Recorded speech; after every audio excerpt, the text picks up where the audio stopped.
Kênh Thị Loan miền Tây xin kính chào cô chú, anh chị và các bạn. Video hôm nay mình xin chia sẻ cách trồng dưa leo kiếm nhật từ khâu làm đất, ươm hạt, cắt tỉa cành, bón phân và chăm sóc cho đến khi thu hoạch.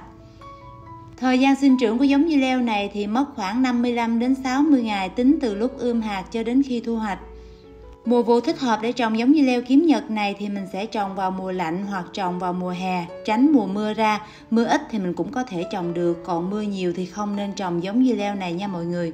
Vậy để trồng được giống dưa leo này thì ngoài việc bón phân đúng giai đoạn, đúng liều lượng ra thì mọi người nên kết hợp cắt tỉa cành, phun phòng bệnh thường xuyên. Và trước khi trồng thì mình nên xử lý đất cho sạch mầm bệnh. Để tiện xem những video tiếp theo và không bỏ lỡ những video mới thì mọi người nhớ nhấn nút đăng ký kênh miễn phí tại đây. Nhấn rung chuông bật thông báo lên để khi mình ra video mới thì mọi người là người đầu tiên xem video nha.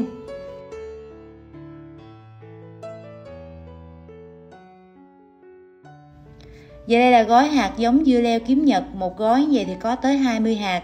Nhà mình ăn ít thì nên trồng 10 hạt thôi nha mọi người. Vì cái giống dưa leo này rất là sai quả. Khi nó bắt đầu có quả là nó ra quả liên tục luôn. Và cái quả nó rất là dài. Ngoài dưa leo kiếm nhật ra thì mình còn trồng thêm dưa leo bao tử, dưa lê ánh sao ruột cam và dưa lê ánh sao ruột trắng. Dưa lê ánh sao ruột cam thì đây là lần đầu tiên mình trồng, mình không biết nó ngon hay là dở. Nhưng dưa lê ánh sao ruột trắng thì mình đã trồng rồi, rất là ngon luôn nha mọi người. Thường khi mình trồng rau thì mình sẽ gieo hạt rau trực tiếp xuống đất luôn. Còn khi mình trồng cà và dưa thì mình sẽ ngâm ủ hạt để cho hạt nó dễ nảy mầm và nảy mầm đều hơn nha mọi người. Để hạt dưa được nảy mầm đều hơn và nhanh hơn thì nước ngâm hạt mình sẽ dùng là nước ấm khoảng 40 độ. Nước mình uống mà thấy hơi nóng một chút xíu là đem đi ngâm hạt được đó mọi người. Hạt giống dưa này mình trồng bao nhiêu thì lấy ra bấy nhiêu, còn lại thì mình cứ để y trong bao bì và bảo quản trong ngăn mát tủ lạnh. Tiếp theo thì mình sẽ cho hạt giống vào trong nước ấm mình ngâm. Mình ngâm ở đây khoảng 4 tiếng hoặc 8 tiếng, tối đa là ngâm qua đêm. Thường thì mình sẽ ngâm qua đêm, trước khi đi ngủ tầm 10 giờ thì mình sẽ cho hạt giống vào mình ngâm. Và sáng hôm sau khoảng 6-7 giờ thì mình sẽ lấy hạt giống từ trong chén nước này ra ngoài khăn để mình ủ. Và ở đây mình có chuẩn bị khoảng 4-5 lớp khăn giấy nè. Mình lấy khăn giấy vuông mà cái loại khăn giấy hơi dai đó mọi người để mình ủ hạt. Tiếp theo thì mình sẽ đổ hết hạt giống vào trong giấy và mình gói lại, mình tiếp tục ủ hạt trong khăn giấy này. Lúc gói hạt lại thì mình gói làm sao cho hạt nó nằm ở giữa và giấy bao xung quanh để cho có độ ẩm thì cái hạt mình nó dễ nảy mầm hơn. Và khi gói lại xong thì mọi người vắt bỏ bớt nước đi, mình chừa lại cho khăn giấy độ ẩm thôi, không cần ướt. Nước mà đọng ở trong khăn giấy nhiều quá thì hạt giống của mình rất là dễ bị úng. Cho nên mọi người vắt bỏ khoảng 80% nước đi, mọi người chừa lại khoảng 2-30% thôi. Có độ ẩm là được rồi nha mọi người. Tiếp theo thì mình sẽ đổ bỏ hết nước trong chén đi và mình cho hạt giống lại vào trong chén. Rồi mình lấy thêm một cái chén nữa mình đậy lên trên, mình để hạt ở đây ủ. Mọi người có thể cho vào trong bao ni lông cột kín lại ủ cũng được. Rồi mình đem hạt giống tới chỗ mát mẻ, tránh ánh nắng nè, mình để chỗ nhiệt độ phòng thôi, mình sẽ ủ thêm 1 ngày nữa. Nếu như thời tiết lạnh thì sau 1 ngày có thể là hạt giống chưa nảy mầm. Còn nếu như thời tiết nóng thì có thể là gần 1 ngày hạt giống đã nảy mầm rồi. Trong quá trình ủ tầm nửa ngày hoặc là hơn nửa ngày thì mình mở ra xem coi hạt giống đã nảy mầm chưa. Hạt giống vừa nứt nanh nhú mầm trắng ra một chút xíu là mình bắt đầu đi ươm được rồi. Mình đừng có để cái mầm nó dài quá thì trong quá trình ươm của mình rất là dễ bị gãy mầm.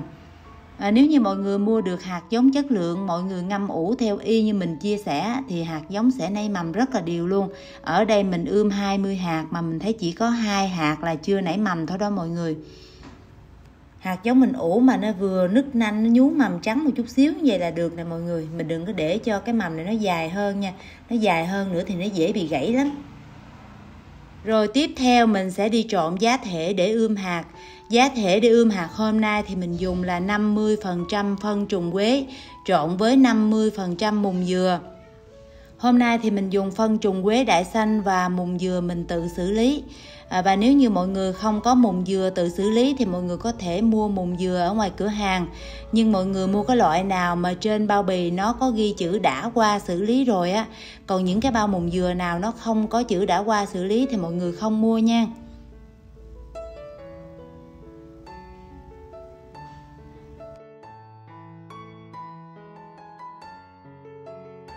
Thường mà mùng dừa đã qua xử lý rồi thì nó sẽ mịn như vậy nè mọi người. Còn mùng dừa mà chưa xử lý á, thường thì mình thấy người ta hay đựng trong cái bao màu đỏ đó, không có chữ gì hết á. Mà mùng dừa đó nó còn xơ nhiều lắm, thì cái mùng dừa đó là chưa xử lý nha mọi người nha. Mình thấy mọi người hay nhầm lẫn lắm đó. Trong xơ dừa nó có chất chát, người ta xử lý là người ta xử lý chát á mọi người, xử lý sạch chát rồi mình mới trồng cây được. Xơ dừa mà chưa qua xử lý á, mà mọi người đem đi ươm hạt nè thì cái hạt nó khó nảy mầm lắm. Còn xơ dừa chưa xử lý mà mình đem đi trồng cây á, trong đất mình nó có độ chát á, thì cây nó khó phát triển lắm, nó rất là dễ bị vàng lá đó mọi người. Ly ươm thì mọi người chọn cái ly nào nó hơi to một chút xíu, nó chứa nhiều giá thể thì cái cây con của mình nó sẽ phát triển tốt. Và ly ươm thì mọi người nhớ chọn ly có đục lỗ thoát nước nha. Rồi cái chậu mà để đựng những cái ly ươm này á, thì mọi người cũng phải đục lỗ thoát nước và có lưới lọc dày. Lỡ trong quá trình ươm của mình á, mà ban đêm ban hôm trời có mưa á, thì cái chậu mà để đựng những cái ly ươm này á, nó sẽ không bị đọng nước nha mọi người. Cây dưa con này mà nó bị ngập nước khoảng một đêm thôi thì bộ rễ nó rất là dễ bị úng nha mọi người. Tiếp theo thì mình sẽ đục lỗ để chuẩn bị cho hạt giống vào trong ly ươm. Cái độ sâu để mình cho hạt giống vào là tầm 1 lóng tay nha mọi người. Mọi người đừng có cho cạn quá mà cũng đừng cho sâu quá. Những cái hạt giống nào mà nứt nanh dài quá thì mọi người cho nằm ngang cũng được. Và nếu như mọi người dựng thẳng lên thì mọi người cũng phải làm nhẹ nhàng thôi nha. Mấy cái hạt này nó mọc rễ quá dài nè mọi người. Những cái hạt này mình làm cẩn thận nha. Mình mà lỡ tay làm mạnh tay chút xíu thôi là sẽ bị gãy liền. Mỗi ly vậy thì mình chỉ ươm 1 hạt thôi nha mọi người. Đừng có ươm nhiều hạt quá. Mình ươm nhiều hạt á, khi cây mầm nó phát triển lớn lên rồi thì cái phần rễ bên dưới của nó dính chùm lại, mình tách ra rất là khó. Mình ươm mỗi ly ươm 1 hạt giống vậy nè, là khi cây con nó phát triển lớn lên rồi thì bộ rễ nó riêng biệt, nó không bị dính chùm. Và khi mình tách cây con từ ly ươm ra chậu lớn mình trồng á, thì cái bộ rễ nó không có bị đứt. Như vậy thì cây của mình nó không có bị mất sức nha mọi người. Rồi cuối cùng thì mình sẽ tưới nước để giữ ẩm cho giá thể, cho hạt giống nhanh nảy mầm. Nước mình dùng để tưới cây thì mình dùng nước máy trực tiếp luôn nha mọi người. 2 ngày đầu tiên thì mình sẽ ươm hạt giống chỗ bóng râm, chỗ không có nắng hoặc là chỗ nắng ít thôi. Mình ươm trong nhà cũng được luôn. Khi nào mình thấy mầm nó nhú ra khỏi mặt đất rồi á, thì mình bắt đầu đem ra ngoài nắng mình để. Và nếu vườn nhà mình mà có chim chuột hay cắn phá cây con á, thì mọi người dùng lưới sắt lỗ thưa vậy nè để mình bảo vệ cây con nha. Và đây là sáng hôm sau thì mình lại tiếp tục tưới sơ qua 1 lần nước nữa để giữ ẩm cho giá thể. Mình thấy có 3 cây giống đã bắt đầu nhú mầm ra khỏi mặt đất. Sau khi tưới xong thì mình sẽ lấy 3 cây đã nhú mầm đó ra chỗ nắng nhiều mình để luôn nha. Còn những cái ly ươm nào mà nó chưa nảy mầm đó thì mình cứ để trong chỗ không có nắng, mình ươm đến khi nào mà nảy mầm như vậy nè thì mình sẽ đem ra chỗ nắng nhiều mình để nha mọi người. Và đây là sáng hôm sau thì hạt giống của mình đã nảy mầm nhiều hơn rồi, nhưng cũng còn vài chậu chưa nảy mầm nè mọi người.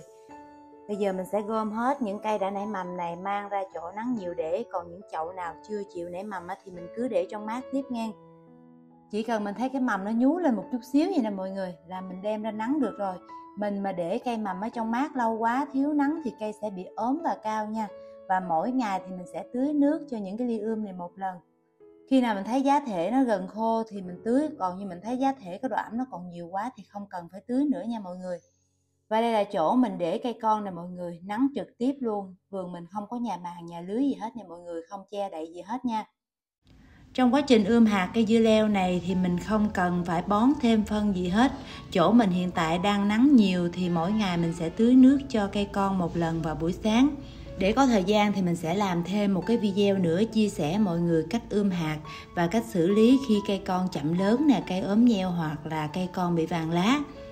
Và khi cây con nó đã ra được 1 lá thật to và 1 lá thật nhỏ thì mình sẽ sang qua chậu lớn trồng được rồi. Lá thật là cái lá nằm phía trên đó mọi người, còn 2 cái lá ở phía dưới là lá mầm nha. Như cái chậu này thì mình chuẩn bị cho qua chậu lớn trồng được rồi, chứ mình trồng trong chậu nhỏ vậy thì cây nó sẽ thiếu dinh dưỡng ăn nha. Tiếp theo thì mình sẽ đi làm đất để trồng dưa leo. Cái công việc làm đất, xử lý đất, trộn đất này thì mọi người nên làm trước khi mình ươm hạt nha. Đầu tiên thì mình sẽ nhổ bỏ hết cỏ và rau ở vụ trước và mình múc bớt đất ra. Thường thì trước khi muốn trồng dưa hay là cà thì mình sẽ làm đất trước rồi mình ươm hạt sau. Vì sao? Khi mình trộn đất xong thì mình sẽ ủ đất khoảng 1 tuần đến 10 ngày. Thì trong khoảng thời gian ủ đất đó thì mình lo mình đi ươm hạt. Giờ cái chậu đất này nó hơi đầy, mình sẽ múc bớt đất ra để có chỗ mình cho thêm phân vào. Rồi tiếp theo thì mình sẽ cho vào đây vỏ đậu để tạo độ xốp cho đất. Nếu như mọi người không có vỏ đậu thì mọi người có thể thay thế bằng tro trấu nè, hoặc là mùng dừa. Rồi mình trộn đều lên. Vụ này trồng dưa thì mình dùng toàn vỏ đậu thôi mọi người, mình không có dùng xơ dừa, vì mùa này ở chỗ mình đậu phộng nhiều lắm. Một bao vỏ đậu to đùng vậy đó mà mình mua có 100.000. Một bao vỏ đậu mình trộn được rất là nhiều chậu đất luôn, lợi hơn trộn xơ dừa rất là nhiều nha mọi người. Và vỏ đậu thì nó có nhiều chất dinh dưỡng hơn là xơ dừa. Mình dùng vỏ đậu mình trồng cây á, thì cây của mình nó phát triển rất là nhanh nha mọi người, vì trong vỏ đậu nó có chất đạm á. Rồi tiếp theo thì mình sẽ rắc một nắm tay vôi bột đầy vào trong chậu và mình trộn đều lên. Một cái chậu có dung tích 70 lít này thì mình dùng khoảng 3 nắm tay cho 3 lần rắc nha. Mình trộn lên cho hòa quyện rồi mình lại rắc tiếp một nắm nữa, rồi mình trộn cho hòa quyện rồi mình rắc tiếp một nắm nữa nha. Và khi dùng vôi bột á, thì cái đất mình nó phải ẩm, nó hơi ẩm một chút xíu thôi. Vì vôi bột này nó sẽ sinh nhiệt lúc gặp nước nha mọi người. Khi cái vôi bột mình nó gặp cái đất ẩm vậy á, thì nó sẽ rất là nóng luôn. Nó nóng lên vậy thì nó sẽ giết hết những vi khuẩn nấm bệnh đang có trong đất. Và cái vôi bột mình đang dùng để xử lý đất là vôi nung dạng bột. Một chút xíu nữa ở cuối video này mình sẽ để cái bao bì của gói vôi đó cho mọi người xem nha. Vôi thì mình thấy nó cũng có nhiều loại. Cái loại mình đang dùng đây thì mình thấy trên thị trường rất là ít người bán. Còn có loại vôi mà gọi là vôi tôi đó thì mình thấy ở cửa hàng nông nghiệp nào cũng có bán. Cái vôi đó thường là nó chỉ có tác dụng hạ phèn và nâng cao pH trong đất thôi. Còn cái tác dụng mà để diệt mầm bệnh trong đất của nó rất là thấp luôn. Sau khi mình trộn cho cái chậu đất của mình nó được hòa quyện rồi đó thì mình sẽ lấy bạt đậy lại. Hiện tại chỗ mình cũng thỉnh thoảng cũng có mưa thì mình đậy lại vậy cho chắc ăn nha mọi người. Cái vôi nung dạng bột này nó rất là nóng cho nên mình không cần phơi đất vẫn được nha. Rồi mình để đây ủ ít nhất là 1 tuần, có thời gian thì mọi người có thể ủ lâu hơn 10 ngày hay 20 ngày gì cũng được. Sau khi mình ủ đất được 1 tuần rồi thì mình sẽ mở bạt ra và thêm phân trùng quế vào trộn đều lên. Nếu như mình dùng phân bò hoặc là phân gà thì mình sẽ cho vào trộn chung lúc đầu cùng với vôi bột luôn. Còn như mình dùng phân trùng quế thì mình sẽ trộn sau nha. Vì trong phân trùng quế thường hay có trứng trùng, mà mình muốn nuôi dưỡng trùng quế này trong những cái chậu đất của mình thì mình phải trộn sau. Vì mình trộn chung với vôi á thì vôi nó sẽ giết hết những con trùng đang có trong phân trùng quế nha mọi người. Sau khi mình đã trộn phân trùng quế cho nó hòa quyện vào trong đất rồi thì bây giờ mình tiến hành trồng cây con vào luôn nha. Cái chậu mình trồng dưa leo này có dung tích 70 lít thì mình chỉ trồng 2 cây thôi. Chiều dài của chậu này là 66 cm, rộng 47 cm và cao là 31 cm. Và khi mình trồng cây con xuống đất thì mình không nên trồng quá sâu, cũng không nên trồng quá cạn. Mặt đất của bầu ươm tới đâu thì mình sẽ cho đất phủ tới đó, hoặc là đất phủ qua khỏi bầu ươm một chút xíu cũng được. Chứ mọi người đừng có cho đất phủ luôn cái lá mầm nha. Lá mầm là cái lá đầu tiên của cây dưa leo đó mọi người. Mọi người cho đất phủ lên trên cái lá mầm á, thì cây dưa leo mình rất là khó phát triển. Đất phủ nhiều quá thì cây dưa leo của mình rất là dễ bị úng và chết nha. Trồng cây con xong rồi thì mình sẽ tưới nước. Mình đang dùng nước máy tưới trực tiếp luôn nha mọi người. Với cây dưa thì mình tưới nước vừa phải thôi, tưới vừa đủ được rồi, đừng có tưới đẫm. Cây dưa mà mình ươm trong chậu á, từng ly riêng như vậy á, thì sau khi mình trồng xuống cây dưa nó ít mất sức vì nó không có bị đứt rễ. Và khi mình sang cây con từ trong ly ươm ra chậu lớn thì mọi người nên sang vào buổi chiều mát nha. Qua một đêm dài không có nắng thì cây con của mình đỡ bị mất sức hơn. Sáng hôm sau lỡ có nắng thì cây con của mình nó cũng không có bị héo nha mọi người. Và sau khi hạ thổ được 1 tuần thì bây giờ cây dưa leo của mình đã bắt đất và đã bắt đầu ra ngọn non và lá mới. Thì bây giờ mình bắt đầu cắm cọc cho dây dưa leo bò lên. Mọi người cắm cách xa gốc khoảng nửa gang tay nha, đừng có cắm gần quá tránh bị đứt rễ. Nếu được thì mọi người nên cắm cọc trước khi trồng cây con vào. Có thời gian thì mình chia sẻ mọi người cách làm giàn cho cây bằng dây xe nông nghiệp chứ không cần cây như vậy. Nhiều chỗ không có cây như vậy thì cũng hơi bất tiện, mình dùng dây xe nông nghiệp thì sẽ tiện hơn rất là nhiều. Và đây là giàn dưa lưới của vụ này, mình làm giàn bằng dây xe nông nghiệp, mọi người thấy mình không có dùng một cái cây nào hết. Và cách làm giàn bằng dây xe nông nghiệp này thì có thời gian mình chia sẻ mọi người cụ thể để mọi người làm nha. Nếu như mọi người không biết cách làm mà cột dây vào trong gốc cây dưa, gió mạnh một chút xíu nữa là cây dưa nó sẽ bị bứng gốc lên luôn. Cách làm này thì cũng cần có một chút xíu kinh nghiệm ha, để có thời gian thì mình chia sẻ mọi người cụ thể hơn. Rồi có thời gian nữa thì mình sẽ làm thêm một cái video chia sẻ mọi người cách trồng dưa lưới, cách bón phân làm sao để cho cây dưa lưới nó có một cái bộ lá đẹp như vậy nha. Rồi bây giờ thì mình sẽ trở lại với cây dưa leo. Từ hôm trồng tới nay thì cũng được khoảng 3-4 ngày rồi, thì mỗi ngày mình chỉ tưới nước cho cây dưa leo một lần vào buổi sáng thôi chứ chưa bón phân gì hết. Rồi khi cây dưa leo bắt đầu đi ngọn thì mình tiến hành cột dây dưa leo vào trong cọc bắt nhịp cho dây dưa leo bò lên. Thường cây dưa leo thì nó hay mọc rễ lên trên mặt đất như vậy. Chỗ nào mà mọi người thấy dưa leo nó mọc rễ nhô lên vậy thì mình lấy đất phủ cái bộ rễ này lại nghe. Và sau khi mình trồng cây dưa leo xuống đất được khoảng 1 tuần mà mình thấy cây phát triển chậm thì mình bắt đầu bón phân nào có hàm lượng đạm cao để cho cây dưa leo mình nhanh lớn. Phân cá này thì mình tự ủ bằng thùng ủ Bokashi đó mọi người. Vài hôm nữa thì mình cũng có video chia sẻ mọi người cách làm các loại phân từ thùng ủ Bokashi này nghe. Hôm trước thì mình cũng có video chia sẻ cách ủ phân cá bằng thùng thường đó mọi người. Nếu như mọi người không có thùng ủ Bokashi này thì mọi người ủ bằng thùng thường cũng được luôn nghe. Phân cá này thì tầm 3 ngày đến 5 ngày mình tưới cho cây một lần cũng được. Và nếu như mọi người không có phân cá thì mọi người có thể thay thế bằng phân gà viên cũng được luôn nghe. Một chậu có dung tích 70 lít này thì mình dùng một nắm tay đầy phân gà viên. Mình rắc sát thành chậu nè, tránh xa gốc cây dưa ra, rắc thưa hạt phân ra nha mọi người. Còn phân cá thì mình dùng là 100 ml phân cá mình pha với 10 lít nước nha. Mọi người thấy cái lá dưa này nó đang bị viền xương động trên mép lá dưa không? Mình tưới nước mà dư nước thì sáng sớm mình lên mình sẽ thấy cây dưa mình nó có những cái giọt xương nè động xung quanh cái mép lá. Như vậy thì mình sẽ giảm cái lượng nước tưới lại nha mọi người. Ban đêm thì cây dưa nó không cần nhiều nước đâu mọi người hạn chế tưới nước buổi chiều mát và ban đêm nha. Mình tưới một lần vào buổi sáng là được rồi.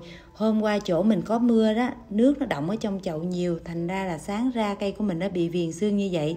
Khi thấy cây dưa nó bị viền xương như vậy thì mọi người giảm cái lượng nước tưới lại nha, tưới một lần buổi sáng thôi. Để cho cây dưa được khỏe và phát triển tốt thì ngoài bón phân ra mình phải kết hợp phun phòng sâu bệnh cho cây.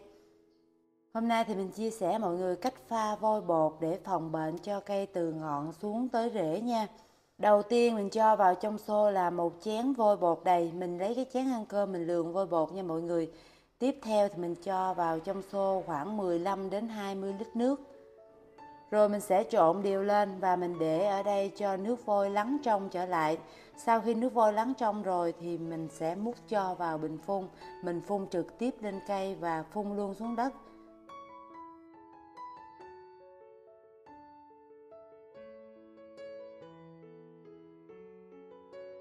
Và khi phun nước vôi này thì mọi người nên phun vào buổi chiều mát, không được phun vào buổi trưa lúc thời tiết đang nắng gắt. Mình phun vôi bột là để phòng nấm bệnh cho cây, còn nhóm côn trùng hút chích trên lá đó, như bọ trĩ thì mình phải dùng một loại thuốc khác. Mỗi tuần thì mình sẽ phòng sâu bệnh cho cây một lần, như tuần này mình dùng nước vôi trong để phòng bệnh và nấm cho cây rồi nè. Tuần sau thì mình sẽ phun thuốc để phòng bọ trĩ trên lá nha. Rồi khi cây dưa bắt đầu đi ngọn thì mình tiến hành cột cây dưa vào trong cọc bắt nhịp cho cây dưa bò lên. Cây dưa bò cao tới đâu thì mình sẽ cột tới đó. Và khi cây dưa leo được khoảng 5-6 lá thật thì chèo nhánh lại ra rất là nhiều. Và với giống dưa leo kiếm nhật này, khi cây bắt đầu ra chèo thì chèo nào cũng có rất nhiều hoa. Chèo là cái nhánh mà mọc ra từ nách lá, cái nhánh mà mình đang chỉ tay đó mọi người. Những cái chèo này mình sẽ giữ khi cây dưa leo nó lớn nha. Còn khi cây dưa leo nó còn nhỏ như vậy nè thì mình sẽ ngắt bỏ hết những cái chèo này. Đầu tiên thì mình sẽ ngắt từ chèo đầu tiên hướng về phần ngọn, mình ngắt cho đến chèo thứ 6 rồi mình sẽ dừng lại. Đến chèo thứ 7 trở về sau thì mình cũng ngắt chèo, nhưng mình sẽ có cách ngắt chèo khác. Mục đích mình cắt bỏ chèo là mình muốn dưỡng cây, mình muốn dưỡng cho cái thân chính nó khỏe, cho cái ngọn nó vươn dài bò lên tới giàn, rồi lúc đó mình mới để chèo để trái. Những cái chèo này mình không cắt đi thì nó sẽ đậu trái, mà khi cây đã đậu trái rồi thì phần ngọn nó sẽ không phát triển vì dinh dưỡng nó sẽ tập trung vào trong trái. Mà bây giờ thì cây dưa leo mình nó còn nhỏ xíu nó mới dài chưa được 1 mét nữa mà mình cho nó nuôi trái sớm quá thì cây dưa leo của mình nó sẽ không ra được bao nhiêu trái hết nha mọi người, vì nó không đủ sức nuôi nhiều trái. Và khi mình cắt bỏ chèo nhánh thì mình cắt bỏ hết hoa luôn nha. Hoa từ gốc lên tới lá thứ 6 thì mình sẽ cắt bỏ hết. Và đây là dàn dưa leo sau khi mình cắt bỏ hết chèo nhánh và 1-2 cái lá sát gốc thì bây giờ dàn dưa leo cũng đã thông thoáng hơn rất là nhiều. Tuần trước mình đã phun nước vôi trong để phòng nấm bệnh cho cây, thì tuần này mình sẽ phun chế phẩm sinh học BOB để phòng côn trùng hút chích cho cây. Chế phẩm sinh học này thì nó an toàn, lành tính, không có độc hại gì hết nha mọi người, vì cái chế phẩm này nó hoạt động giống như nấm Trichoderma vậy đó. Và khi cây dưa leo đã bắt đầu bò tới chạm vàng rồi thì hoa đực đã ra rất là nhiều và hoa cái cũng bắt đầu ra. Ở cái giai đoạn cây đang ra hoa đậu trái này thì cây cần rất nhiều dinh dưỡng, cho nên trước khi cây ra hoa đậu trái thì mình phải bón phân thêm cho cây. Ở đây là thùng phân mình tự ủ. Trong những video trước mình cũng đã chia sẻ mọi người cách ủ thùng phân này rồi. Trong cái thùng phân này mình cho vào đây rất là nhiều vỏ trứng để bổ sung canxi cho cây, và mình cho thêm vỏ tôm, đầu cá, xương cá, bã đậu nành, bột bánh dầu và rất nhiều vỏ rau củ quả. Và nếu như mọi người không có được cái loại phân tự ủ như mình thì mọi người thay thế bằng phân dơi bón cho giai đoạn cây chuẩn bị ra hoa đậu trái này nha mọi người. Dù mọi người dùng phân vô cơ hay là phân hữu cơ thì ở cái giai đoạn này mọi người phải bón phân cho cân đối, cái hàm lượng đạm thấp thôi, lân kali hơi cao một chút xíu thì cây của mình dễ ra hoa đậu trái hơn. Ngoài phân tự ủ ra thì mình có bón xen kẽ thêm phân trùng quế và phân gà viên. Ví dụ như tuần này mình bón phân tự ủ rồi nè, thì tuần sau mình bón phân trùng quế, rồi tuần sau nữa mình sẽ bón phân gà viên. Mình cứ luân phiên bón vậy đó mọi người. Bón phân xong rồi thì mình sẽ tưới nước cho cây. Bón phân thì mình sẽ bón vào buổi sáng và phun thuốc thì mình sẽ phun vào buổi chiều mát. Và khi cây dưa leo đã bò tới chạm vàng rồi, cây dưa leo bây giờ đã có một cái thân tán to rộng và đã đủ sức ra hoa và nuôi trái. Thì bây giờ mình bắt đầu cho cây dưa leo nuôi chèo và ra hoa đậu trái nha mọi người. Và cái giống dưa leo kiếm nhật này á, hoặc là nó cho trái trên thân chính hoặc là nó cho trái trên chèo. Chứ mình vừa nuôi chèo vừa nuôi thân chính nữa thì cây dưa leo này nó không đậu trái được luôn nha mọi người. Cho nên để cắt chèo ở cái giai đoạn này thì cũng cần có một chút xíu kinh nghiệm. Thường thì trên thân chính nó cũng sẽ ra trái, mà trên chèo nó cũng sẽ ra trái. Nhưng mình nuôi chèo thì cái thân chính nó không ra trái, cho nên mình phải cắt bỏ chèo. Nhưng khi mình cắt bỏ chèo rồi mọi người, thì mỗi chèo mình sẽ giữ lại 1 đến 2 trái rồi mình bấm ngọn nha. Đây là chèo của cây dưa leo nè mọi người. Mình nhìn thấy trên chèo nó đã ra được một cái hoa cái rồi đó, thì mình sẽ ngắt bỏ ngọn luôn. Cứ một nách lá là nó ra một cái chèo như vậy. Thì mình để mỗi chèo 1 trái thôi. Mình để nhiều quá thì cái thân chính nó sẽ không được đậu trái nha mọi người. Mình muốn cái thân chính nó đậu trái rồi nó đậu trái trên chèo nữa thì mỗi chèo mọi người nên giữ lại 1 trái thôi. Còn trái trên thân chính thì mình để thoải mái luôn nha. Ra bao nhiêu trái thì mình giữ lại hết. Cái chèo nhánh này mà mình không ngắt ngọn, mình để cho nó bò dài ra thì thân chính nó cũng không đậu trái, mà trên chèo nó cũng không đậu trái luôn nha mọi người. Vì mỗi nách lá là một cái chèo mà cái dây dưa leo mình mà nuôi nhiều chèo như vậy, nó nuôi thân chính nữa, nó nuôi lá nuôi thân thôi là nó không đủ sức ra trái nữa. Đây là cái chèo đang có trái nè mọi người.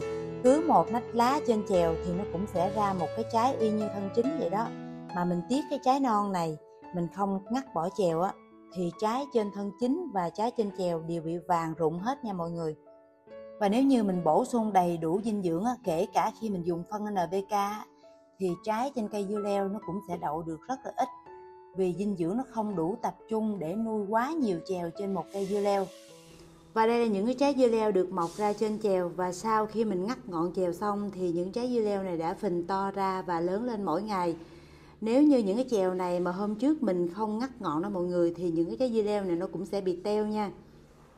Chèo nhánh thì nó sẽ ra liên tục, cứ một cái lá là sẽ có một cái chèo. Mình thấy cái chèo nào nó có được một cái trái rồi đó, thì từ trái trên chèo đó hướng về phần ngọn mình để thêm một cái lá nữa rồi mình sẽ bấm ngọn chèo.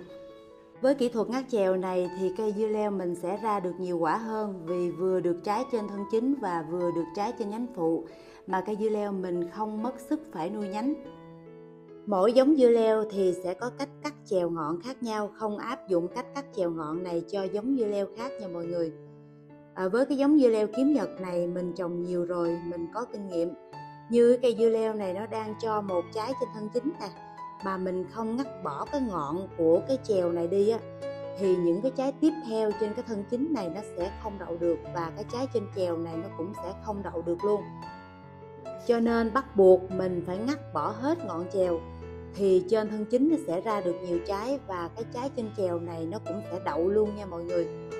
Và khi trồng cây ăn trái thì mọi người cũng phải biết tầm quan trọng của bộ lá, nó ảnh hưởng tới năng suất của cây như thế nào.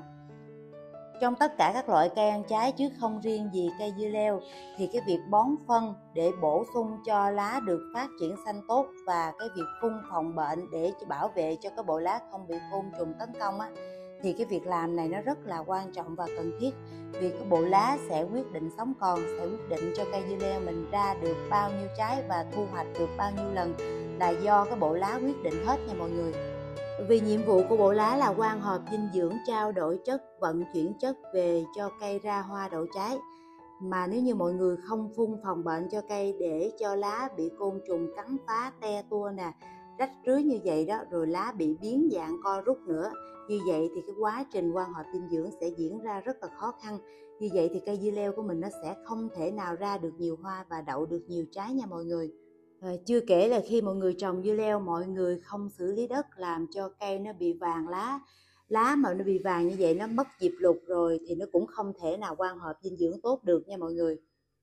Một dàn dưa leo khỏe là một dàn dưa leo phải có nhiều lá, lá phải dày, xanh mướt, chắc khỏe. Chứ cái lá mỏng thì cũng không được nha mọi người. Cây mà bị thiếu nắng, thiếu dinh dưỡng thì cái lá nó sẽ mỏng nha.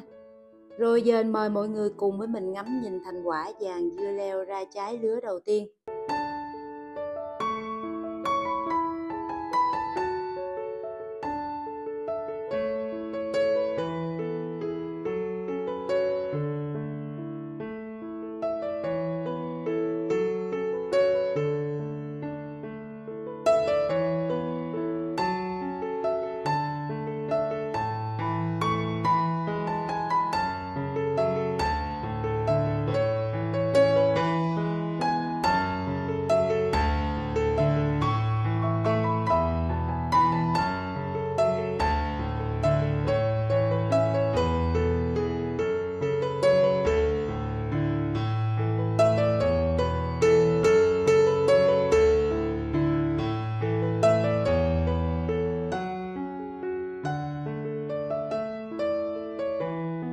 Mình dự ở cuối cái video này thì mình sẽ thu hoạch dưa leo cho mọi người xem, nhưng cái thời lượng video nó quá dài rồi. Từ hồi chiều tối tới giờ mình ngồi mình thu âm cái video này xong thì cũng gần 3 giờ sáng. Khô họng tắt tiếng với cái video này luôn mọi người, phải nói quá nhiều trong cái video này. Thì thôi, cái video mà thu hoạch dưa leo này mình sẽ dời sang một cái video khác nha mọi người. Mình sẽ quay lại cho mọi người xem. Mọi người xem video mà thấy video mình hữu ích thì mọi người nhớ nhấn nút like nè, bình luận, đăng ký kênh ủng hộ mình nha. Tất cả là miễn phí hết đó mọi người, nhưng đó là niềm vui, là động lực để cho mình ra thêm nhiều video mới nữa. Rồi video của mình tới đây cũng dài rồi, mình xin tạm dừng video tại đây. Mình hy vọng là mọi người sẽ thích video hôm nay cũng như là thích cách chia sẻ của mình. Mọi ý kiến đóng góp và thắc mắc thì mọi người hãy để hết dưới phần bình luận, mình sẽ dành thời gian sớm nhất để trả lời. Mình xin cảm ơn tất cả mọi người đã dành thời gian xem hết video. Hẹn gặp lại mọi người trong những video mới đầy đủ và chi tiết hơn.